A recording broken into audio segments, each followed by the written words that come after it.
फिर दोनों जितेंद्र को मारने के लिए अपने हाथ बढ़ाते हैं। तभी वही बच्ची उसे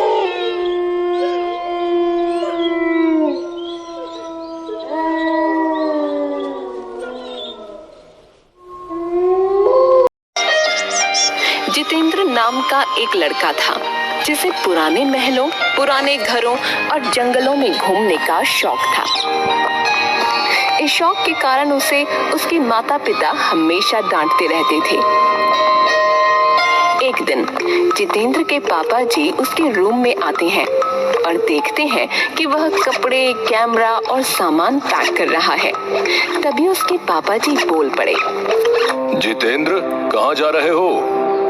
पापा, और कहाँ जाऊंगा, हिस्टोरिकल प्लेस और कोई नई जगह खोजकर वहाँ के इतिहास को देखूंगा।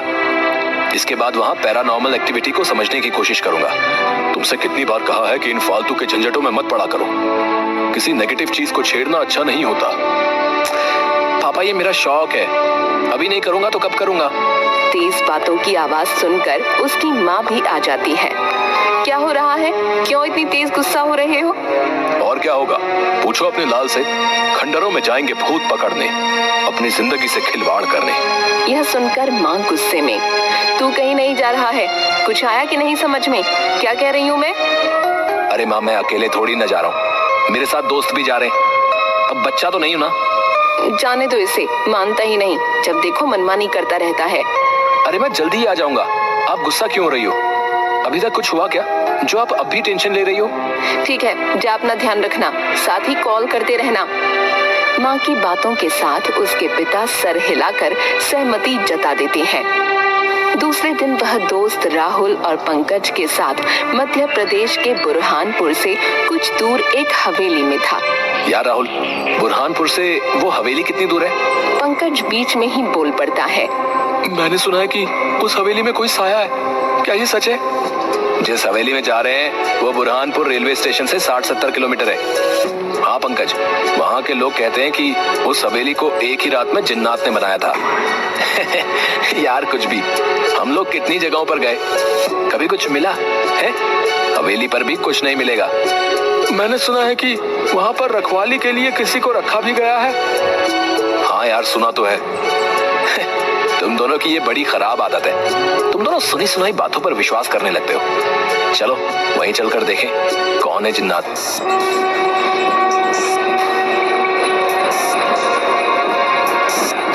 ट्रेन से रेलवे स्टेशन उतरने के बाद चलो किसी होटल में जाकर फ्रेश हो लिया जाए। क्या यार, सीधे हवेली पर चलते हैं? नहीं यार, वहाँ कोई टाइम पर मिले ना मिले, पहले होटल में ही चलते ना। हाँ।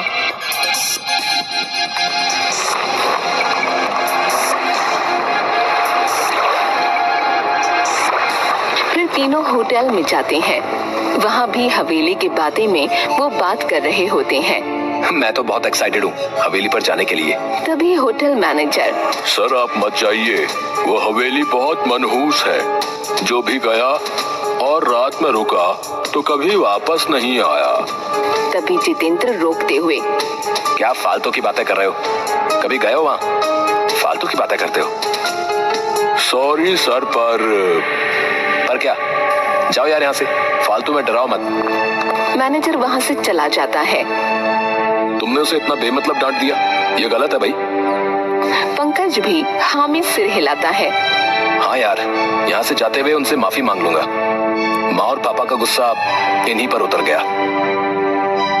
तैयार होने के बाद कैब बुक कर लेते हैं। कुछ देर बाद कैब आती है और वो बैठकर जाने लगते हैं। रास्ते में पंकज रुकने को कहता है। जैसे ही गाड़ी रुकी वैसे ही एक बूढ़े बाबा आकर खिड़की के कांच पर जम से आकर ठोकते हैं। तीनों घबरा जाते हैं। आ गए तुम वापस, वो तुम्हारा ही इंतजार कर रही है। वो अभी यहीं है, कहीं नहीं गई। अरे बाबा, इन्हें डराओ मत, अपने लोग हैं। पागल है बाबा। ड्राइवर कैब चलाने लगता है।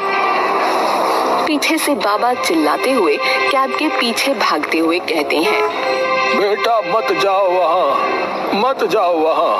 हवेली पहुँचने के बाद गाड़ी वाला सिक्योरिटी गार्ड के पास छोड़कर चला जाता है।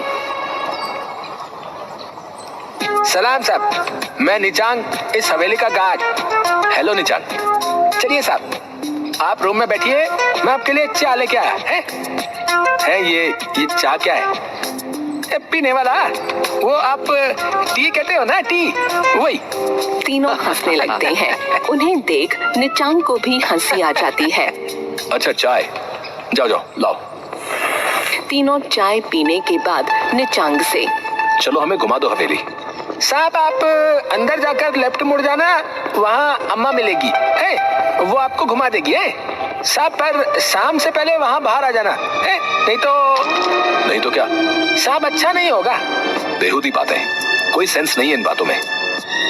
वो बूढ़ी औरत जब बाहर निकलेगी हम भी आ जाएंगे। नहीं साहब, अम्मा को वो कुछ नहीं करेंगे, आपको कुछ हो गया तो मेरी नौकरी खतरे में आ जाएगी है? भाई जल्दी आ जाएंगे ना यार, तू आए ना आए हम दोनों आ जाएंगे। हाँ चलो ठीक, टाइम से पहले आ जाएंगे। अब तो चलो। अंदर जाते हुए लेफ्ट से कुछ पत्थरों की आवाज आ रही थी, जैसे कि उनसे कुछ पीसा जा रहा हो। तीनों धीरे धीरे अंदर पहुंचते हैं। तभी वह बूढ़ी अम्मा मसाला पीसते हुए दिखती है। अम्मा, ओ अम्मा। वह मुड़कर कोई जवाब नहीं देती। फिर पंकज आवाज देता है, ओ दादी, ओ दादी। वह मसाला पीसते हुए रुक जाती है, धीरे से पीछे देखती है। वह उस वक्त काफी डरावनी सी लग रही थी और कहती है, अच्छा इस बार बच्चों आप लोग आए हैं। जी अम्मा, आप हमें इस हवेली में घुमा दोगी? हाँ, पर कोई मुझसे दूर नहीं जाएगा, विशेषकर ऊपरी मंजिल पर बिल्कुल भी नहीं। क्यों अम्मा, ऐसा क्यों? इसे जिन्नात की हवेली क्यों कहते हैं? इस हवेली को इंसानों ने थोड़े ही बनाया है। इसे मेरे वालिद जो आलिम थे, उन्होंने जिन्न को काबू करके रातों रात इस हवेली को बनवाया था। क्या वो जिन्न अभी भी काबू है? अब वह सभी जिन्न किसी के काबू में नहीं है। मतलब कुछ भी है? अब थोड़ी होते हैं जिन्न, अब मशीनों से 2 मंजिला मकान में साल भर के करीब लग जाते हैं। तो ये हवेली वो भी रात भर में? इम्पॉसिबल। मैं इसे नहीं मानता। मत मानो, वैसे जिन्न को आग से बनाया जाता है। वह जहाँ रहते हैं वह जगह काफी गर्म रहती है। इतना कहकर अम्मा मसाला लेकर अंदर चली जाती हैं और खाना बनाने लगती हैं। अरे यार, इन्हें तो काफी टाइम लगेगा, चलो हम ही घूम लें हवेली।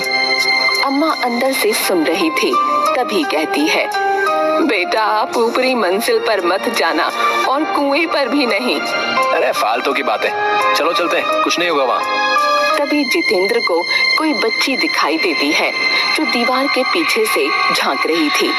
तुम चलो, मैं आता हूँ। वह उस लड़की के पास जाकर पूछता है, तुम्हारा नाम क्या है? जरीन। वह अपने बैग की जेब से चॉकलेट निकाल कर देता है। जरीन चॉकलेट लेकर उसे उदासी भरी नजरों से देखती रहती है। आप यहाँ से चले जाओ। इतना कहकर उदासी के साथ वह वहाँ से चली जाती है। जितेंद्र को उसे देखकर बहुत अजीब लग रहा था। तभी बहुत तेज आवाज आती है, जैसे कि गहरे पानी में कुछ गिरा हो। जितेंद्र दौड़कर आवाज वाली जगह पर जाता है। वह देखता है कि राहुल अकेला कुएं की दीवार पर बैठा था। वह राहुल से पूछता है, ये किस चीज की इतनी तेज आवाज थी? पंकज कहाँ है? इतने में पीछे से पंकज भी दौड़कर आता है। वो भी पूछता है, क्या हुआ? कुछ भी तो नहीं, बस इस कुएं में पत्थर फेंका था। इतने में पंकज घबरा कर कहता है, वो बूढ़ी औरत ने तो कुएं के पास आने के लिए मना किया था, तो तू यहाँ क्यों बैठा है? चल उतर जल्दी, चल यहाँ से। पंकज राहुल का हाथ गुस्से और जोर से पकड़कर वहाँ से दूर ले जाता है। पीछे से जितेंद्र कहता है, अरे यार, अगर वो वहाँ पर बैठ भी गया और उसने पत्थरों को फेंक भी दिया तो क्या हो गया है? इसमें कौन सी बड़ी बात हो गई? भाई मुझे यहाँ बहुत घबराहट हो रही है, आसपास बहुत अजीब सा लग रहा है।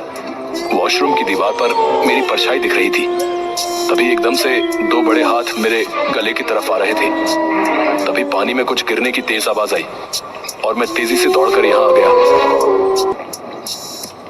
भाई तुम इन लोगों की बातें सुनकर ना वहम में आ गए हो। ऐसा कुछ भी नहीं है जैसा तू सोच रहा है। चलो अब हवेली घूमते हैं। जितेंद्र का ध्यान बार बार उस खामोश फितरत वाली बच्ची पर जा रहा था जो बिल्कुल कुछ नहीं बोल रही थी। उदासी भरी बेनूर आंखों से उसे एकटक देखे ही जा रही थी।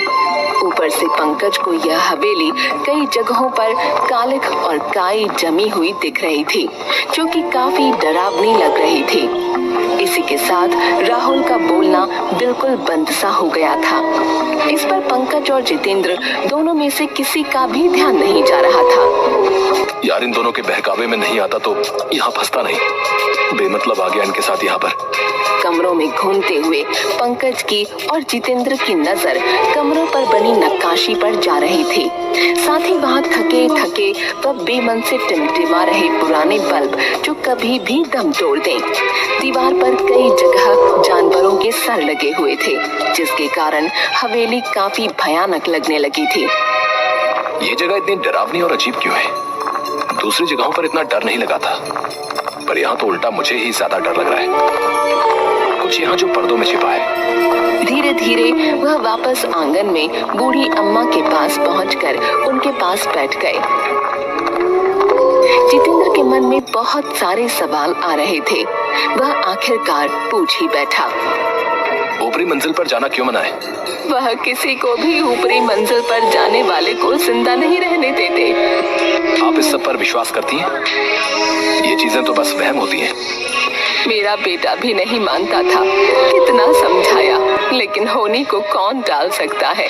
बेटा आप इन चीजों को समझने की कोशिश करो। आपका एक साथी कहाँ है? पंकज और जितेंद्र दोनों उसे ढूंढने लगते हैं।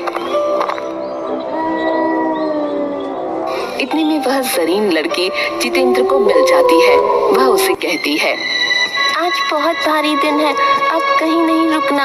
आप अकेले दोस्त के साथ वापस चले जाओ। मैं इस बच्ची की बात को क्यों नहीं समझ पा रहा हूँ? आखिर कहना क्या चाहती है? बेटा आप क्या कहना चाहती हो? थोड़ी देर में आपका यहाँ से निकलना मुश्किल हो जाएगा। आप और आपका एक दोस्त आप दोनों चले जाओ। जाने कब राहुल को ढूंढने में पंकज सबसे ऊपरी मंजिल पर पहुंच गया। उसे मालूम ही नहीं चला। उसे ऊपरी मंजिल के एक कमरे में काफी तेज रोशनी हो रही थी। उसने आवाज लगाई, राहुल तू है ना इस रूम में? मुझे डरा मत, कुछ बोल तो सही। अंदर से सिर्फ की आवाज आती है जिसके कारण पंकज घबराने लगता है। इसके बाद वह जोर से चिल्लाता है, राहुल बाहर निकल जल्दी। पंकज की आवाज नीचे जितेंद्र के पास जाती है। वह समझ जाता है कि पंकज सबसे ऊपरी वाली मंजिल पर है। वह भी तेजी से ऊपर जाने लगता है। वह छोटी बच्ची उसे रोक लेती है। ऊपर पंकज गेट खोल लेता है और एक जोरदार चीख के साथ तेज रोशनी दिखाई देती है। फिर पंकज का शरीर धीरे धीरे नीचे आने लगता है जैसे कि पानी पर तैर रहा हो।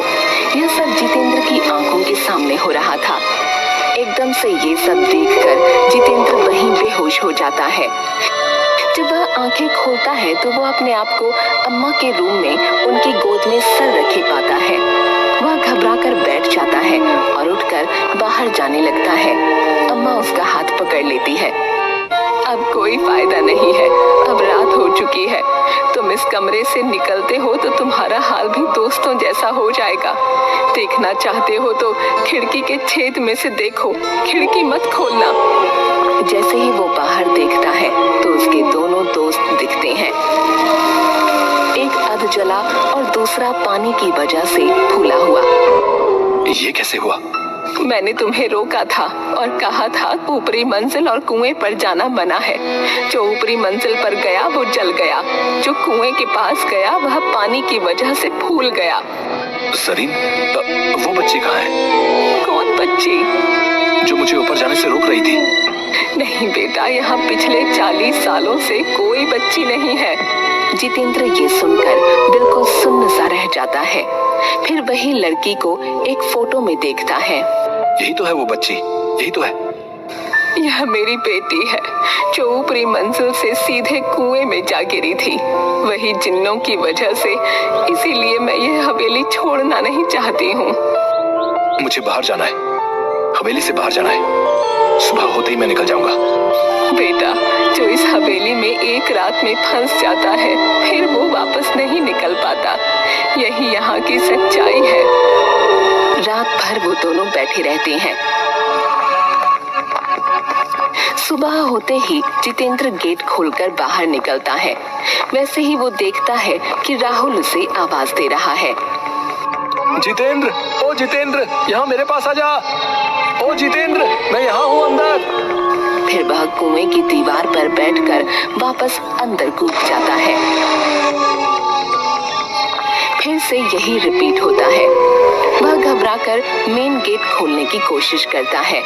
वो गेट खुल तो जाता है पर उसे गेट के उस तरफ वही दिखाई दे रहा होता है जो इस तरफ दिखाई दे रहा होता है।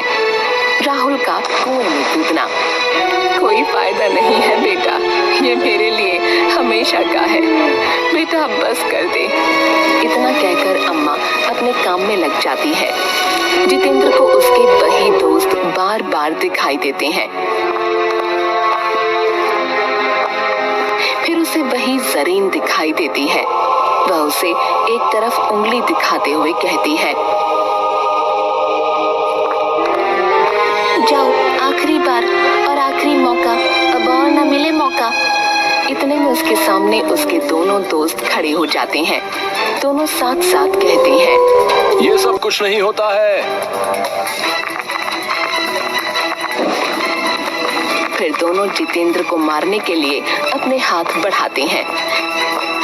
तभी वही बच्ची उसे बचाकर बाहर निकाल देती है। जितेंद्र बेहोशी की हालत में बाहर आता है और उसे वही बाबा मिलते हैं। बेटा, मैं कह रहा था, वो तुम्हारा इंतजार कर रही है, वो तुम्हें छोड़ेगी नहीं। वो बाबा हंसते हुए निकल जाते हैं। जितेंद्र जैसे ही आगे बढ़ता है,